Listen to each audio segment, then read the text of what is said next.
Subscribe to our YouTube channel and press the bell icon to get the latest updates. In previous episodes of Politically Correct, I have spoken about COVID mismanagement, especially by the center, and during the second wave of the pandemic. We have spoken about how the ministers are becoming a liability. I'm talking about the central ministers, because all that they do throughout the day is tweet in praise of Prime Minister Narendra Modi, and that's about it. You don't really see them coming out with any innovative ideas. And then we have also spoken, only last week we talked about the rumblings in the BJP across the country in different state units. When you have BJP party snipers actually going after the chief minister, senior leaders, all these things have been happening. In this episode, however, I'm going to talk about how the BJP seems to be crawling back into the game. Suddenly you see in the past 1 month actually, you have seen a lot of meetings happening. So let me give you a picture of one of these meetings last Saturday. So it was at the BJP headquarters. You had JP Nadda presiding over the meeting. On the left you had Amit Shah. On the right he had Rajnath Singh, his two predecessors. And then in front of him he had about nine other union ministers. They had gathered there to actually discuss the party's poll preparations in those 5 states, UP, Uttarakhand, Punjab, Goa and Manipur. Now if you look, it looked like a mini cabinet, because even when, you must have seen the pictures, when Prime Minister Narendra Modi is presiding over a cabinet meeting, he has Amit Shah on his left, Rajnath Singh on his right, and then right to Rajnath Singh he has Nitin Gadkari. Of course Gadkari was not part of this, what looked like a mini cabinet at the BJP headquarters. Anyway, I'm probably getting distracted. So coming to that meeting had been called by JP Nadda to actually take a stock of the social security schemes and infrastructure projects in poll-bound states, and the discussions went on. Now, BJP's critics may argue that it was more about optics than substance, because if you are discussing infrastructure projects, how come Nitin Gadkari is missing there? He is in charge of highways, he is in charge of MSMEs, micro, small and medium enterprises. If you're talking about poll-bound states, he becomes a very important minister. He was missing from the meeting. Then these critics may ask how come the Jal Shakti minister was missing, given the Modi government's thrust on the piped water scheme.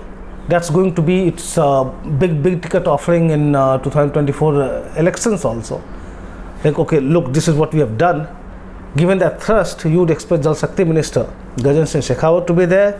He wasn't there. Of course, you can talk a lot of other things. How come the BJP in charge of those states were not there? And if you are reviewing the schemes in different states, you would have some representatives from those states, at least through video conferencing, who would be giving the feedback, but none of them was there in that meeting.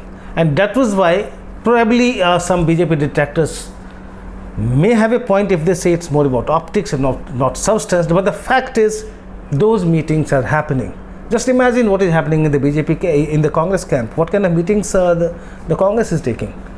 We have discussed it earlier. You have the kind of meetings you have in Congress camp is, you have the Congress High Command basically plotting the ouster of a chief minister, say Punjab's Captain Amrinder Singh. So the kind of meetings you had at the AICC, you have a 3-member panel where the chief minister has been asked to depose before that committee and defend himself. And then you have Rahul Gandhi meeting his detractors, not very far away from there. If you look at the kind of meetings you have in the BJP or in the ruling dispensation, suddenly you see a lot of positive energy. I'm not talking about the results. We have seen over the past 4 weeks, there have been a number of meetings, not just at BJP headquarters, but also at 7 Lok Kalyan Marg, that is the Prime Minister's residence, and at different places in the national capital, with top BJP functionaries holding consultations with leaders from across the country. That has been happening, and that has actually somehow changed the kind of impression you had. Earlier the government and the BJP would be in the headlines for missing in action during the pandemic. Now they're in the headlines for being in action. So every day you have something or the other coming in the papers, how BJP is preparing for the polls, how the government is preparing for the third wave of the pandemic. I'm not talking about the results on the ground. I'm talking about the impression you get that here is a government which seems to be in a hurry, is a government which wants to make some difference. It's about perception management, probably, or headline management, as Modi baiters call it. I won't call it headline management. I would just say at least there are lots of things being done, because you have seen over the past 4 weeks, PM has been holding meetings with ministers in the presence of JP Nadda, the BJP president, and Amit Shah, actually reviewing the works of the ministers. Then you have senior BJP leaders actually air dashing to state capitals to somehow douse the fire that the BJP is witnessing in its houses in different state units. We have seen how top RSS and BJP functionaries have been virtually camping in Lucknow, trying to set things right, given the kind of detractors who are coming up against Yogi Adityanath. All these things are happening. That's why I'm saying we are talking about activities, lots of activities in the ruling dispensation. Results. Let me quote former Union Minister Arun Shourie here.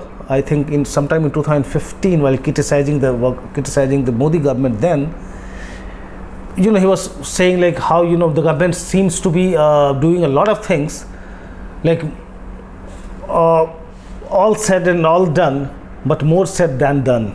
So he actually quoted this Urdu poet Akbar Allahabadi saying, प्लेटों के आने की आवाज़ तो आ रही है but खाना नहीं आ रहा. Basically, you can hear the sound of the plates, but the food is not coming. Basically, what he was driving at was that then the Modi government the optics of Modi government working was pretty strong. Modi government was every day something or the other was being announced, but on the ground there was not much of a change. So I'm not saying it's the same thing today, probably partially, because on the ground we haven't really seen the change. We have talked about how Modi is likely to revamp his team. Everybody has been talking about it for the last 1 month at least. It hadn't happened. Rumblings in state units of the BJP, they continue, although probably the intensity has come down, but they are still there. The other day you saw Yogi Adityanath's deputy actually saying that, post-elections central leadership will decide the chief minister, basically saying that Yogi Adityanath may not be the chief minister if the BJP comes back to power in UP. And it was Yogi's deputy saying that. In fact, soon you had senior RSS functionaries and Yogi Adityanath himself going to his house to somehow to try to mollify him. But anyway, coming to the main point, the kind of impression that you get that the BJP the government has somehow woken up from its slumber. Earlier, both were actually seen as sleeping at the wheel. Suddenly, these activities have created a kind of impression that they have all woken up, things are getting back to normal. So the BJP's or Modi's detractors may call it perception management or headline management, but I won't go that far, because there is definitely a sense of urgency in the ruling dispensation. Next year's assembly elections are very important for the BJP, because the results of those elections will set the momentum for 2024 general elections. So there is a real sense of urgency. Whether these meetings produce anything substantive in terms of BJP popular presence or not, we don't know. But you have to acknowledge the sense of urgency. As for the opposition's hope that, generally you talk to opposition leaders, you get a sense that they are pretty confident that, the first 2 waves of the pandemic have delivered such a big dent to the BJP or Modi's popularity that the government may not rise up again. And then there is this anticipation that, third wave will be worse and the Modi government will again be found like a deer in the headlights. But that may not be the case. Opposition leaders may remain hopeful. The government and the BJP seem to be working to a plan. So if you have watched the Prime Minister's Mann Ki Baat last 2-3 episodes, I would say you can almost get a hint of that plan. Analyze it further, you will see how the BJP strategists have completely sought to change the entire game plan. So you do not see any more triumphalism. We saw what happened after the first wave of COVID. There was a lot of complacency and triumphalism, for which actually the government or Modi had to pay a big price in terms of his own image as a performer or doer.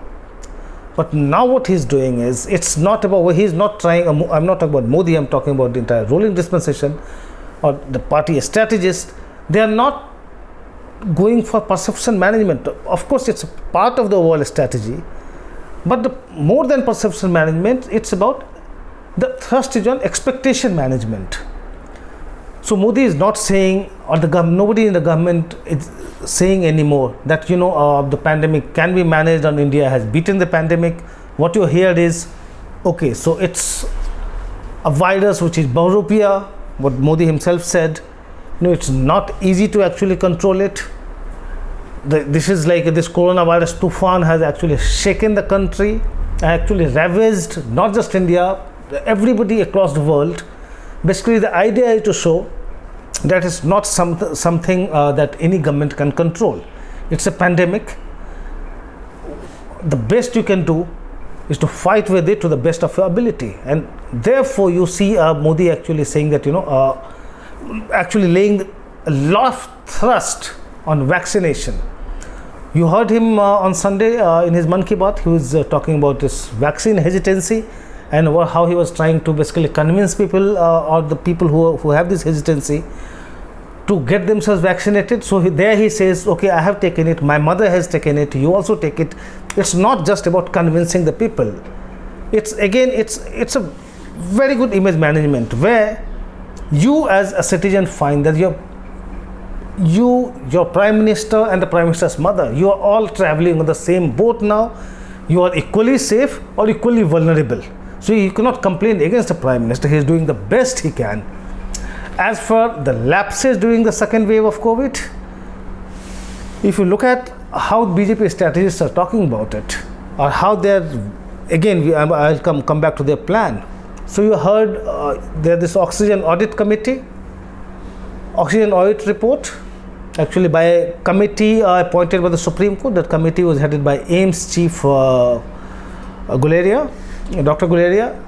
Now that oxygen audit committee, an interim report of that committee was submitted to the government, and then suddenly you saw the entire BJP top brass going after the Aam Aadmi Party government in Delhi.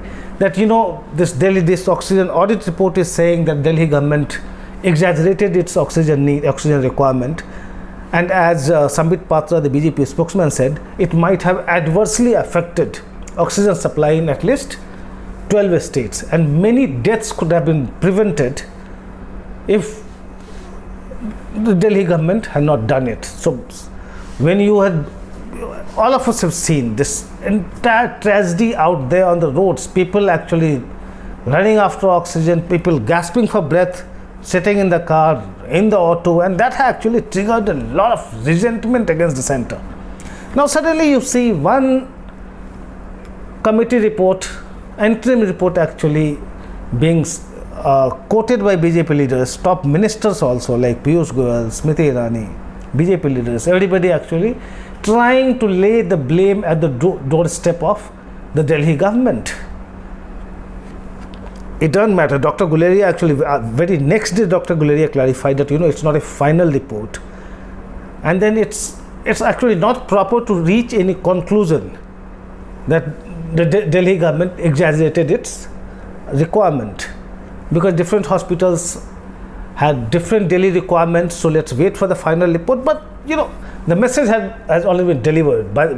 Before Dr. Guleria clarified it, this entire message that Delhi government messed up oxygen supply, and because of the AAP government doing this in Delhi, people across the state suffered. You will soon find all these messages on your WhatsApp groups. There are lakhs of them. The administrators must have done their job. They did not wait for Dr. Guleria to say whatever he might have. The message is already gone. Then again, you saw on the 21st of June, you heard the Prime Minister basically praising the record-breaking vaccination that did. That was 86 lakhs. He left it at that.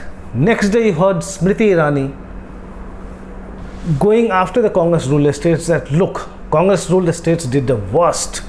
When India was creating a world record, Congress ruled states basically dragged the figures down.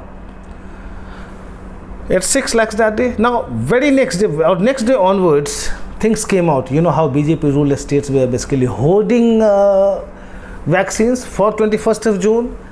How even in the evening of the 20th of June, some states like Madhya Pradesh got additional doses from the center. So there was a well orchestrated plan in the BJP ruled states to go big on that day on 21st of June. So in Madhya Pradesh, for instance, for 2 or 3 days before that, the vaccination figures were very low, and there was similar story in other BJP ruled states. But on the 21st, suddenly entire effort went into vaccination, and then you suddenly had everybody in the BJP, ministers, senior leaders talking about how the BJP ruled states did the best. India created a world record in vaccination, 86 lakhs, and BJP ruled states did it. Congress ruled states were a big disappointment. Message delivered again.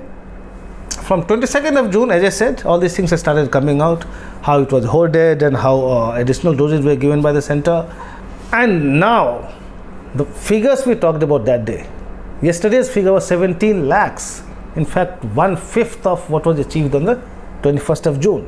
But as I said, the message has already gone. You have thousands and lakhs of WhatsApp groups across the country whose administrators would actually be putting this out. World record, Congress ruled states faring badly. So when it comes to recovering the lost ground, these are all political strategies. I mean, we cannot be sitting on value judgment on this. That's what every political party does. That's what probably BJP is doing. But when it comes to delivering the message is very clear that Modi is all out there to make India's vaccination program a success, and he is trying to do it as fast as he can, because if he needs to revitalize his COVID hit politics, vaccination has to be his main strategy. And that's all from me in this episode of Politically Correct. Thank you all for watching.